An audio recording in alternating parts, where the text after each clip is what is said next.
Marvel just gave us a crazy new clip from the Fantastic Four First Steps. We got new information about Spider-Man 4 straight from Tom Holland and so much more. Let's get into all of it. So in this new clip, as you can see, someone asks him, hey, how did you defeat Galactus? And Reed Richards kind of stumbles over his words here until Johnny Storm comes in and is like, hey, we actually didn't defeat Galactus, at least not yet. And then they go in to explain, like, hold up, there's a reason here. He asked for a very high price when we went to negotiate. As you can see here, we get this dope shot of Galactus's eyes lighting up. But then Reed Richards confirms, hey, he asked too high of a price, and that being he wanted our son, Franklin Richards, who we knew was going to be a central plotline in this movie, but this is a pretty big reveal for a new clip they just released. And this gives us brand new context to why the crowd's asking, wait a second, are we safe? Because you're not giving in to what he wants. And then, as you've probably seen, Reed Richards, the smartest man alive, responds to the question, are we safe, by saying, yeah, I'm not sure, guys. We're just not going to give him Franklin. Yeah, he might eat our entire planet because of it, and I understand you're not going to give up your son. Not the most comforting words to the entire crowd of people here, I'm not going to lie. Again, this seems like a pretty big reveal, but I'm assuming it happens very early in the movie, and I'm kind of surprised they should have had this happen in earlier trailers, honestly, to kind of have a selling point of, oh, hey, this is the main plot of the movie, because this is actually giving us something interesting to grasp onto.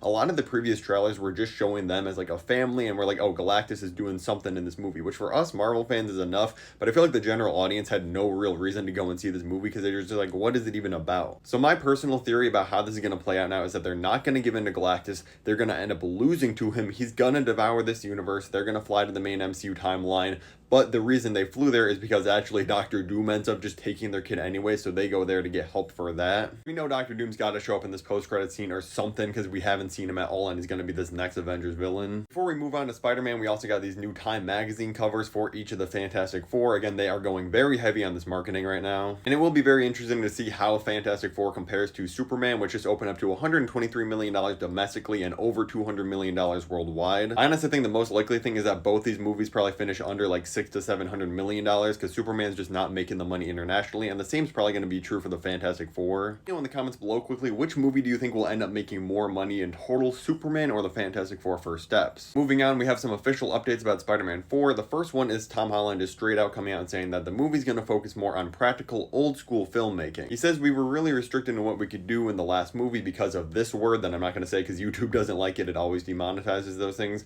Now we're really going to lean into that old school filmmaking and shoot in real locations, which is why we're starting in Glasgow. And he says, yeah, we're filming a massive set piece here that's going to have a lot of practical elements in it. Now, this combined with the fact that Destin Daniel Cretton, who is the director of Shang-Chi, he's the director of this movie, has me really excited because the fight scenes, both the choreography and how they were shot, were really great in Shang-Chi. Bringing that type of action over to a Spider-Man film is exactly what I've been waiting for a very long time. As I just mentioned, they are in Scotland, and people have spotted Tom Holland and Zendaya together. We do know Zendaya is returning as MJ in some way, shape, or form in this movie, so we don't know if this is maybe her just being on set to film, or I mean, they are obviously getting married in real life, so maybe she's just visiting her boyfriend and she's not going to be in the early stages of the film. Either way, I'm just hoping it's a small role. Maybe at the very beginning, Peter's seeing like, oh, she's moving on with her life, and probably in the post-credit scene or something, they'll tease them somehow getting together again. We got a crazy leak right from the set of Avengers Doomsday the other day that teases a huge scene with Loki and Thor. If you want to see all about that, click the video above my head, and thank you so much for watching.